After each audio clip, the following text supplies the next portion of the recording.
듣고 생각하고 말하고 읽으면 달라집니다. 인사이트 감성 채널 최고의 페이지. 2부가 시작되었습니다. 좀 뜨거운 기운이 뜨거워요. 너무 네. 책에 대한 열정이 뭐 넘쳐나는 것 같아요. 겨울인데 핫하네요. 되게. 저 봄입니다. 봄인가요?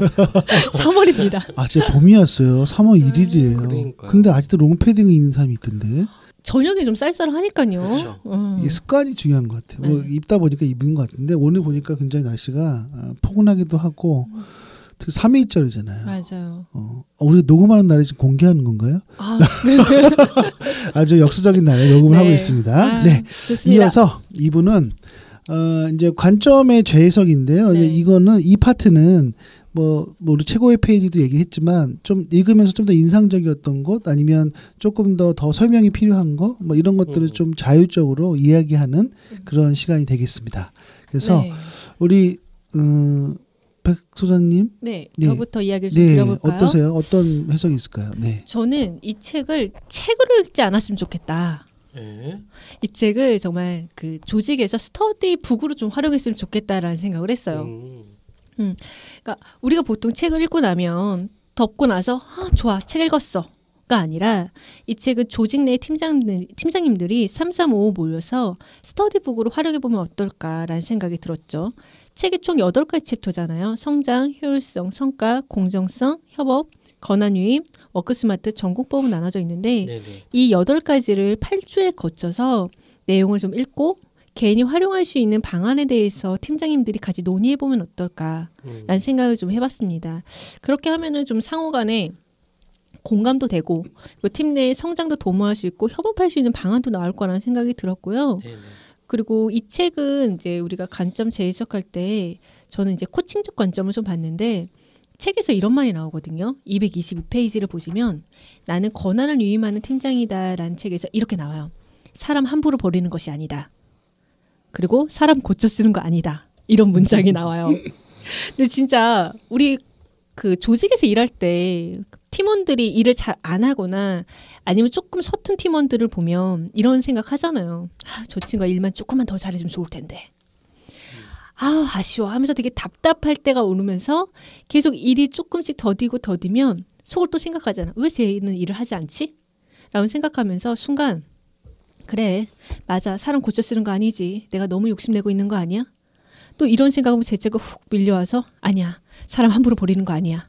약간 이렇게 막 양가 감정 뭐 인생 극장처럼 그런 감정이 들어오는데 이 책 같은 경우는 이런 감정에 대해서도 이런 거는 채용 선발에서도 문제일 수도 있고 적재적소에 사람을 배치하지 않은 것도 문제일 수 있다라는 다양한 관점도 다 제시하고 그 제시에서 끝나는 것이 아니라 문제를 인식했으면 그 다음에 어떻게 미래에서 긍정적 솔루션을 해줄 것이냐라는 그런 긍정적 솔루션 해법 정답이 아니라 방향성, 해법을 좀 제시하기 때문에 이 책을 읽고 한번 덮는 게 아니라 조직 내에서 자신의 사례에 맞는 스터디북으로 활용을 해서 사용하면 더 조금 팀장님들에게 더 좋지 않을까라는 관점을 가지면서 책이 아니라 스터디북으로 사용했으면 좋겠다라는 생각을 좀 들었어요.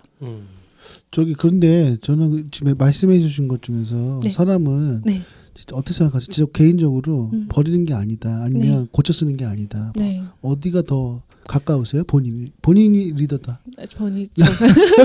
진짜 이건 너무 어려운 질문이긴 한데. 근데 그 두 가지 질문이 연결이 되는 질문인가요? 저는 감이 안. 연결이 아니 여기 말고 그냥 네. 개인적으로 묻는 거였어요. 사람을 볼 때 본인 이제 우리가 밑에 팀장이라 생각하고 아니면 리더라 생각하는데 버리는 것이 아니다. 오케이. 또 하나는 사람은 고쳐 쓰는 것이 아니다. 근데 그 말이 되게 너무 거칠어서. 거치죠. 그냥 그 거친 것 때문에 부정하고 싶어져요. 둘 다. 맞아요. 그냥 근데 거칠어서예요. 사람은 변하지 않는다. 그쵸, 하면 그쵸. 긍정할 수 있겠는데 그쵸. 사람은 고쳐 쓰는 것이 그쵸. 아니다. 변하지 않는다는 거죠. 그러니까 그래서 보통 이제 계속 일을 하거나 관계를 맺을 때 이 사람한테 당하잖아요. 그럼 나중에 그런 이야기 하잖아요. 여기 사람은 고칠 수가 없어. 변하지가 않아. 내가 아무리 그 사람을 변화시키려고 굉장히 많은 노력을 많이 했는데 저 사람은 항상 그 자리잖아. 그러니까 저 사람 너무 변화시키려고 하지 말자라는 의미에서 그러니까 내가 너무 힘들고 답답했기 때문에 그런 부정적인 어감이 센 어가 나오는 거죠. 사람 고쳐 쓰는 거 아니야. 그거 안 변하잖아. 뭐 이런 건데. 근데 만약에 그런 관점을 갖고 있다면 사실 리더십이 의미가 없죠. 맞아요. 네, 내가 리더십을 발휘할 때 아무래도 안 변할 건데 뭐 코칭이 뭐가 필요 있고 그렇죠. 내가 리더십이 어떻게 했을까요? 그래서 그런 관점을 갖는 것은 리더로서 저는 좀 좋지는 않다라는 생각이 드네요. 저도 마찬가지고요. 저는 아까 말씀하신 것처럼 사람 고쳐 쓰는 거 아니다라는 이 언어에 대해서는 긍정하는 건 아니고요. 그러면 전 유경재 대표님도 다시 한번 질문 드릴게요. 저자님이기도 하니까. 아까 그 고쳐 쓰는 거에 대한 얘기를 하셨잖아요. 네. 그러면 만약에 기회를 몇 번 줬는데도 내가 우리 조직이 원하는 성과를 못 보이고 있는 그런 C플레이어예요. 그렇죠. 그러면 이 C플레이어를 다른 팀으로 옮기는 거 어떻게 보면 버리는 거잖아요. 이런 네. 행동은 리더십인 겁니까 아닌 겁니까? 근데 그건 좀 잘 살펴봐야 될 것 같아요. 예를 들어서 여러 번의 뭐 코칭과 여러 가지 기회를 주고 계속적으로 지속적으로 모니터링을 했는데도 불구하고 성과가 떨어져요. 그러면 본질적으로 이 친구가 의지가 있는지, 그러니까 제 말에 그냥 헛들은 건지 아니면 의지가 있는 상태에서 성과가 안 나는지, 의지는 있는데 성과가 안 나는지 잘 구분할 필요가 있을 것 같아요. 그러면 다른 팀을 그냥 보내는 게 아니라 정말 이 친구가 잘할 수 있는 게 뭔지 강점을 좀 뽑아내고 정말 원하는 게 뭔지도 들어보고 그걸 종합적으로 분석해서 만약에 우리 팀보다 다른 팀이 더 적합하다고 하면 보내는 것이 저는 좋다고 생각하고요. 그건 버리는 게 아니죠. 그래서 그런 더 기회를 결과로 주는 거죠. 그런 결과로 사람은 고쳐 쓰는 것이 아니다라고 얘기하면서 얘기를 하세요. 누구요? 그 리더가. 아, 그 리더가. 근데 저는 실질적으로 이거 뭐 말이 좀 거치잖아요. 그냥 고쳐 쓴다기보다는 실제 만약에 그 친구가 변화할 수 있는 상황이에요. 어떤 사람마다 다르잖아요. 어떤 사람은 그 상황에서 변화해서 그 리더에게 잘 성과를 내게 만들 수도 있지만 또 그렇지 않은 친구도 있으니까 이것도 정말 케이스 바이 케이스인 것 같아요. 약간 저는 생각이 다른 게 다 리더십을 바라보는 관점이 좀 다른 것 같아요. 근데 저는 사람을 정리하는 것도 저는 리더십이라고 생각을 하거든요. 성과 못 냈을 때? 그러니까 조직 관점에서 필요가 없는 사람을 정리할 수 있는 용기, 결단, 저는 이것도 하나의 리더십이라고 생각해요. 그렇죠. 그렇죠. 정말 피해 많이 주거나 네. 정말 나쁜 영향을 주면. 그러니까 왜냐하면 교육 쪽에서 일을 하는 사람들은 어떻게든 이런 어감이 되게 안 좋게 들리잖아요. 그렇죠. 사람은 고쳐 쓰는 게 아니다. 근데 모르겠어요. 그냥 요즘 들어 좀 생각이 좀 바뀐 건지 어떻게 보면 과감하게 조직을 위해서 사람을 정리할 수도 있는 것도 리더십의 한 모습이지 않나. 근데 조금만 더 첨언을 해보면은 여기 책에서 이런 말이 나오거든요. 그 개인에게 강점과 약점이 무엇이 있는지를 파악하는 것도 리더의 한 역량이다라고 말을 해요. 네. 그렇죠. 그러면 사람 고쳐 쓰는 거 아니다, 사람 내치는 것이 아니다라는 관점에서 그 팔로가 있는 강점을 바라보고 약점을 바라봤을 때 우리 조직, 우리 팀에서는 그 색깔이 그 강점과 우리 적합하지 않아. 라고 생각이 들면은 다른 팀에 어떻게 보면은 버리는 것이 아니라 조금 더 그 역량을 발휘할 수 있는 공간에 보내는 것도 보직을 변경하는 것도 그렇죠. 팀장의 역량일 수 있다는 생각도 들어요. 네. 여러 가지 생각을 할 수 있을 것 같아요. 네. 지금 얘기한 것처럼 정말로 보내도 안 될 것 같은 사람도 있는 거잖아요. 그렇으면 정말 저는 잘할 수 있는 용기, 정말 다른 직업을 찾아봐라고 얘기할 수 있는 것도 사실 리더십이죠. 네. 그렇죠. 좋습니다. 우리 이병헌 소장님은 또 어떻게 관점의 재해석에 대해서 한번 얘기해 주시겠어요? 네. MZ 세대에 대해서 좀 그 정리가 돼 있더라고요. 네. 예, 밀레니얼 세대, Z 세대 그렇죠? 네네. 이게 MZ라고 얘기하죠. 그래서 이 책에서는 MZ라고 이제 표현을 하고 맞습니다. 있는데 MZ의 특징들이 이렇게 쫙 정리가 돼 있더라고요. 몇 개만 좀 정리를 해드리면 한번 볼게요. 우선 MZ 세대 특징이 뭐가 있냐면 굉장히 많이 네, 있죠. 요즘에 워낙 트렌드니까. 그들한테는 일이 왜 중요한지 그 설명을 꼭 해야 된다. 그렇죠. 자신의 존재 가치와 인정을 그들은 되게 중요하게 여긴다. 그렇죠. 잘한 부분을 먼저 언급하고 이후 수정할 부분을 얘기해 줘야 된다. 등등등등등등 한 15가지가 이 책에 지금 정리가 돼 있어요. 네. 되게 좋은 내용이거든요. 근데 저랑 되게 닮았더라고요. 이 MZ 세대의 특징이. 왜냐하면 저희가 밀레니얼 세대거든요. 예, 예. 예. 밀레니얼 이제 지나지 않았어요? 아니요, 1980년대부터 밀레니얼 세대라고 하면 저희는 아직 밀레니얼 세대입니다. 근데 뭐 중간에 끼었잖아요. 그래서 저는 어쨌든. 네, 어쨌든 저는 이제 이슈 제기를 하나 하면 네. 우리가 지금 MZ 세대라고 이렇게 특징을 정리하는 것들을 딱 보면 이게 과연 이들의 특징일까? 왜냐하면 저보다 훨씬 선배들도 약간 다 통하잖아요. 이게 사실 과장님, 차장님도 사실 네. 부장님이 피드백을 할 때 네. 잘한 부분은 먼저 언급하고 수정할 부분을 주면 좋은 것이고 그래서 이런 세대로 이렇게 정리하는 게 어떤 의미가 있는지에 대해서 한번 얘기를 잠깐 나눠보면 어떨까? 왜 이 책에서 초반부에 되게 많이 맞아요. 나오는 예, 밀레니얼 세대의 내용이 많이 들어 있어요. 네. 그리고 이제 저도 그런 부분도 쓴 것도 있고 또 제가 또 뭐 강의하거나 했을 때 봤으면 저는 일반화를 하면 안 될 것 같아요. 왜냐하면 실제 그 우리가 이제 보통 이거 나누잖아요. 뭐 90년대생이 온다부터 해서 여러 가지 책들도 많이 있는데 세대를 명확히 구분하는 건 어려운 것 같아요. 실제 구분할 수도 없어요. 왜냐하면 어떤 분은 밀레니얼 세대인데 X세대 같은 행동을 하는 분도 있어요. 맞아요. 또 X세대인데 밀레니엄이나 Z세대 같은 행동을 해요. 그렇죠. 이것은 굉장히 당연한 거예요. 왜냐하면 사람이 다르니까. 그리고 굉장히 젊은 감각을 가질 수도 있고 그걸 좋아할 수도 있거든요.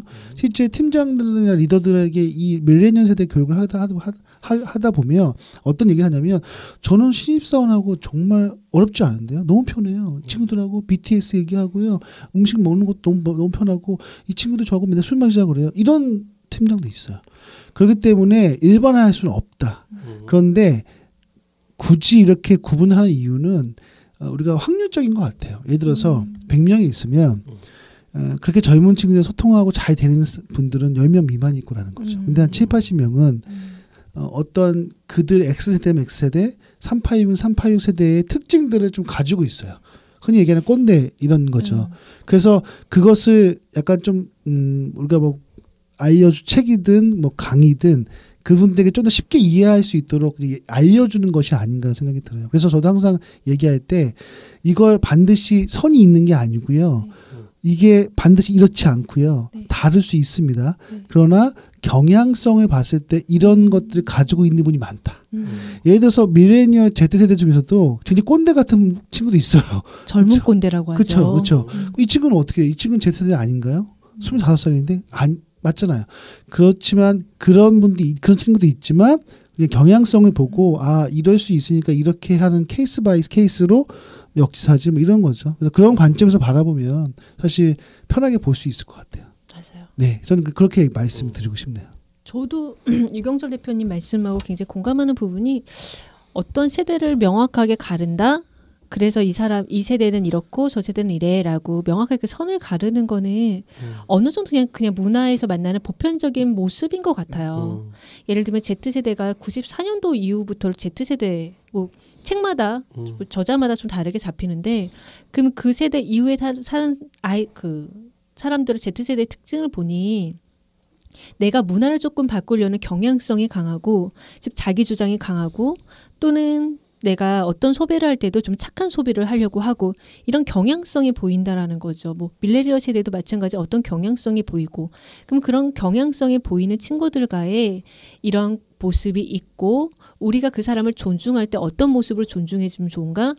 이런 문화를 가지고 있구나. 이런 문화에 대해서 좀 존중해주면 좋지 않을까라는 그 정도의 관점으로 가져가면 되지 않을까. 저도 그 관점입니다. 알겠습니다. 네. 이해가 아니라 근데 이런 것도 있어요. 제가 이제 사실 작년에 이 밀레니얼 리더십이라는 주제로 특강이랑 강의 워크숍을 굉장히 많이 했거든요. 그래서 리더들을 굉장히 많이 만났는데 실제로 연배가 높을수록 특히 뭐 공공기관이나 대기업일수록 사실 우리가 여기 정해놓은 이 어떤 카테고리에 정확해요. 그러니까 더 공감을 해요. Z세대들이 정말 이렇구나, 나는 아니구나, 다르구나를 더 극명하게 느끼더라고요. 그래서 나이 차가 높을수록 그쵸, 많을수록 네, 나이가 많을수록. 그래서 그분들은 어떤 분들은요, 제가 이제 뭐 퀴즈 같은 거 내잖아요. 네. 우리 밀레니얼 그 신조어 퀴즈. 맞아요. 빵점이 진짜 많아요. 하나도 못 맞죠. 10개 되면 뭐 어떤 조직은요 거짓말 안 하고 한 명도 없었어요. 다 아는 게 하나도 아는 게. 그러니까 그 뭐냐면 뭐 신조가 중요한 게 아니라 이해를 전혀 안 하고 있고 못 하고 있다는 거예요. 그래서 뭐 어떤 그런 그들이 Z세대들의 행동 패턴 같은 영상을 보여주거나 아니면 제가 설명을 드리면 진짜 그래요? 이런 분도 있다는 거예요. 그래서 뭐 제가 이 말씀을 왜 드리냐면 중요한 건 우리가 결국 다름이잖아요. 사실 이게 이상한 게 아니고 당연한 건데 그 다름에 대해서 명확하게 인식하고 인지하는 게 중요한 것 같아요. 그것만 알고 있어도 어떤 행동을 했을 때 아 저럴 수 있겠구나라는 것과 쟤 왜 저래? 이건 다른 문제잖아요. 그렇죠. 그런 관점을 우리가 서로 이해하려고 노력하는 게 되게 중요하고 또 하나는 이제 밀레니얼이나 Z세대들도 마찬가지인 거죠. 이제 무조건 위에 있는 상사가 이해하기만 바라는 게 아니라 그들을 이해해야 되는 거예요. 상사를. 저분들이 왜 저래가 아니라 왜 꼰대 짓을 하지가 아니라 왜 꼰대 행동을 할 수밖에 없었는지에 대한 맥락, 사회적인 환경, 그들이 거기까지 가기 어떤 그런 것들을 다 이해하려고 노력하는 게 중요하지 않을까. 저는 서로가 다 중요하지 않을까라는 생각이 듭니다.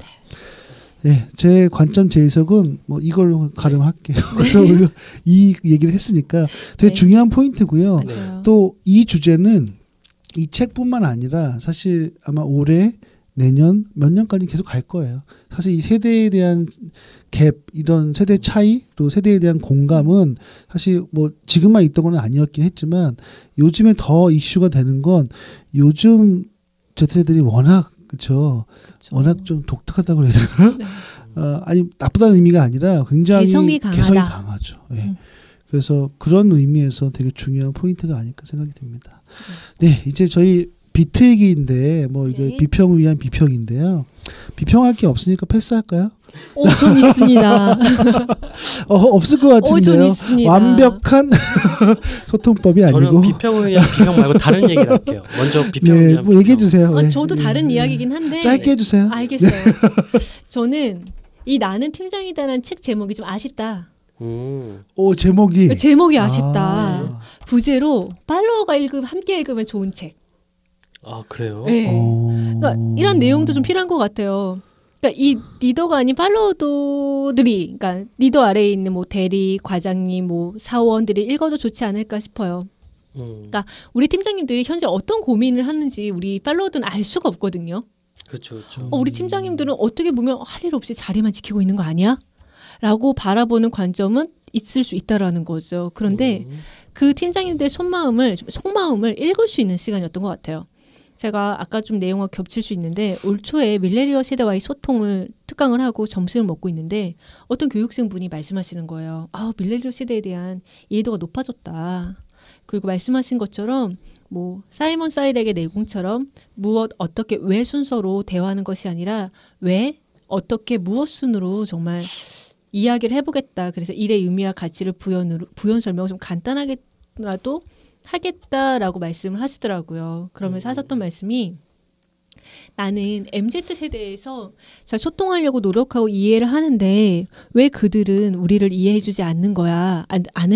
라는 질문을 하시더라고요. 네. 그러니까 어떻게 보면 MZ세대들이 위에 있는 직급을 이해할 수 있는 책도 내용도 강의도 굉장히 필요하지 않을까라는 관점에서 바라본다면 이 책은 굉장히 철저하게 팀장 위주의 책이기 때문에 아래에 있는 팔로워들이 이 책을 읽고 요즘에 우리 팀장님들이 이런 생각을 했고 그리고 지금 팀장님들이 보통 X세대죠. X세대가 많죠. 네. 네. X세대들이 생각하는 모습도 만날 수 있을 것 같아서 상호 간의 인식의 차이를 좀 좁힐 수 있는 그리고 또는 수용할 수 있는 책이지 않을까 해서 나는 팀장이다라는 부제 아래 팔로워들이 함께 읽으면 좋은 책이라는 메시지도 좀 놓으면 어떨까 싶어요. 모두가 다 읽어야겠네요. 네. 모든 사람들이. 직장인이라면 네. 모두가 읽어야 이 책. 만약에 와이프라면 내 남편을 이해하는 마음으로. 맞아. 역지사지가 있잖아요. 그렇죠. 네. 좋습니다. 네. 잘 안 읽히실 거예요. 팀장님들은 잘 읽힐 거고. 네. 그리고 만약에 팔로워가 이 책을 읽고 있다면 대단한 친구입니다. 그 친구는 A 플레이어죠. 그 친구는 승진시켜야겠어요. 그러면 S 플레이어. 바로 S 플레이어. 저는 약간 비틀기는 좀 깊어질 수 있어서 얘기를 하다 보면 다른 얘기를 좀 해볼게요. 네. 파트가 8가지가 있는데 이 중에서 내 기억에 가장 좋았던 팀장님의 모습에 가장 닮아 있는 파트를 하나씩 좀 이야기를 한번 해보면 어떨까? 다 모셨던 상사분들이 계실 텐데 그동안 과거에 예, 8개의 파트 중에서 그 팀장님은 난 참 좋은데 그 이유는 바로 이런 부분 때문이 아닐까? 우선 제가 먼저 네. 말을 꺼냈으니까 빨리 짧게 좀 얘기를 하세요. 네, 그러시죠. 저는 파트 1 네. 나는 성장을 돕는 팀장이다. 그 첫 번째 회사 때 팀장님이 계셨는데 지금은 이제 은퇴하셨고요. 되게 제 성장을 돕는데 많이 도움을 주셨던 것, 되게 많이 혼내고 되게 힘들었는데 네. 지나고 나서 보니까 가장 기억에 많이 남고 감사했던 팀장님인 것 같아요. 근데 제가 이 말씀을 왜 드리냐면 다 좋은 파트인데 또 어떻게 보면 사람마다 좋은 팀장을 바라볼 때 그 관점이 좀 다를 수 있지 않을까? 그래서 이런 얘기를 한번 나눠보면 재밌을 것 같아서. 맞아요. 네네. 맞아요. 혹시 저는 지금 기억에 남는 분이 두 분이 계시는데 네. 그 두 분 다 성장 그 두 분 다 하셨던 부분이 성장을 도모해줬고 권한을 위임해줬어요. 인파워먼트가 좀 강하신 분들이셨는데 제가 저를 굉장히 믿어주셨던 분들이죠.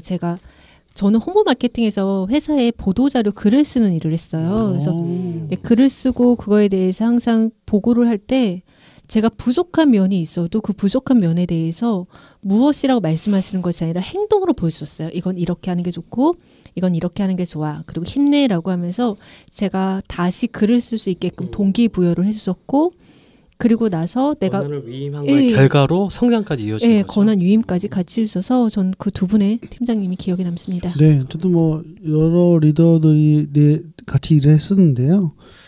저는 한 분이 좀 인상적인 분이 생각나네요. 그분은 나는 공정한 팀장이다. 그러니까 제가 성격 기준으로 보면은 저는 굉장히 감성적이거든요. F의 필링에 가까운데 굉장히 띵킹에 가까운 분이셨어요. T. 그래서 일 처리를 할 때요. 관계보다는 무조건 명확하게 논리적으로 공정하게를 지키셨거든요. 그러다 보니까 뭐 일은 굉장히 잘 풀어 나갔는데 그래서 그거는 뭐 불만이 없거든요. 근데 이제 저 같은 사람은 이제 관계에 있어서 굉장히 노잼 그리고 뭐랄까요 인간적인 게 좀 부족한 정이 좀 부족한 그래서 상처를 받은 적도 꽤 있었어요. 그래서 조금만 인간적으로 얘기해서 좋겠는데 보통 이제 이런 분들은 사적인 얘기 안 하잖아요. 그래서 저는 이제 밥 먹으면서 뭐 개인적인 얘기 막 하면 본인 얘기 전혀 안 하고 표정은 네 얘기 듣고 싶지 않은데 이런 표정 있잖아요. 그랬을 때 얘기하다가 좀 뻘쭘하는 거 이런 거. 그래서 저는 그런 게 되게 좀 힘들었던 기억이 나네요. 저도 비슷한 경험이 있어요. 네. 근데 그게 제 좋았던 기억에 남는 좋은 팀장이죠. 그러니까 좋았다기보다는 그냥 저에게 기억에 남는 팀장에서 이제 이거 말씀드렸어요. 예. 근데 뭐 좋은 점도 있었죠. 왜냐하면은 공정한다는 것은 사실은 우리가 가장 리더로서 중요한 덕목이기 때문에. 저는 근데 공정한 게 가능해요. 저는 그러니까 아직도 미스테리. 공정이라는 걸 저는 생각해. 저는 그냥 굉장히 이성적이다. 네. 이성적으로 판단한다. 예를 들어서 우리가 되게 친한데 밑에 있는 친구가 너무 친한데 이 친구가 좀 일을 못해. 근데 내가 너무 친하고 좋아하기 때문에 이 친구한테 평가를 줄 때 좀 높게 뭐 그 정도가 약간 높게 주거나 뭐 이런 거 편히 줄 수 있잖아요. 네, 근데 그렇죠. 그런 것들이 다른 사람이 봤을 때는 공정하지 못하죠. 그랬을 때 그냥 0000 사는 사 이렇게 나눌 수 있다면. 저는 과거에 저희 팀장님이 여자분이셨는데 지금 대표이사님으로 계세요. 그분께서 굉장히 공정하셨어요. 평가할 때는 굉장히 날카롭게 하고 나서 그때 제가 평가가 좋지 않았거든요. 좋지 않았는데 뒤에서 한번 안아주시더라고요. 그러니까 몸으로 안아줬다는 게 남자분 아니라 아니시죠? 여자분. 몸을 안아줬다는 게 아니라 말로. 선영아. 큰일 납니다. 큰일 납니다. 선영아, 너가 이번에 정말 팩트 중심으로 말씀하셨어요. 너 이 부분 이래서 B 플레이어였어. 그래서 너가 다음에는 이런 부분을 보완한다면 A 플레이어가 될 수 있고 S 플레이어까지 될 수 있어라고 말씀하시더라고요. 저는 백수장님 항상 S인 줄 알았는데 B였어요? 실망인데. 저도 초창기 때. 초창기 때 그럴 수 있잖아요. 네, 알겠습니다. 패스. 공정이 좋다. 자. 네, 저 이제 마지막 2개 남았는데 네. 마지막 감상평 간단하게 추천 의사 있어요? 네, 저는 추천 회사에 있습니다. 팀장님들만 사보세요.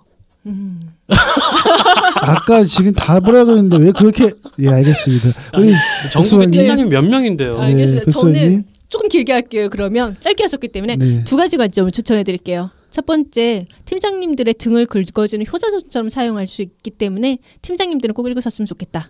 네. 네. 우리가 그렇잖아요. 병원에 갈 때 아파서 병원에 가면 진단을 받잖아요. 네. 진단 받고 나서 처방 받죠. 처방 받고 나서 약을 복용하죠. 그러면 그쵸. 병이 낫죠. 그렇죠. 그것처럼 이 책도 마찬가지로 내가 좀 불편한 요즘에 일이 있다. 리더십에서 이 부분에 영향이 좀 부족하다라고 하면은 그때 이 책에 있는 챕터 중에서 하나를 뽑아서 선정해서 고민이 있어 읽고 그러면 처방전처럼 조금 롤플레이 하면서 적용해보고 그 실제 상황에 직접 가서 뒤인까지 하면은 복용까지 되는 거죠. 그런 관점에서 팀장님들은 좀 읽어주시면 좋겠다라는 첫 번째 관점이고요.